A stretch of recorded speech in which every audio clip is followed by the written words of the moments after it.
আসসালামু আলাইকুম সম্মানিত গাইস। এখন আমি আপনাদের দেখাবো আমাদের এলাকার মজলিসের রান্নাবান্না এবং কী রান্নাবান্না চলতেছে সব কিছু সঙ্গে থাকুন।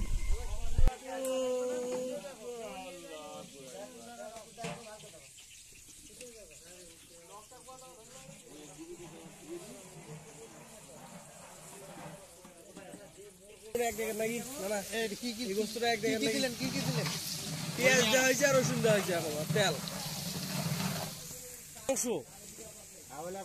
আর ওলা হলো গুস্ত নেটের উপর দিলে কালিটা ভরবে।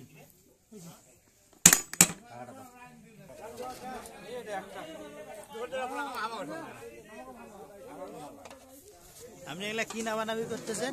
মাংস আমাদের এলাকার মজলিসের মাংস নাকি? দেশি গরুর মাংস।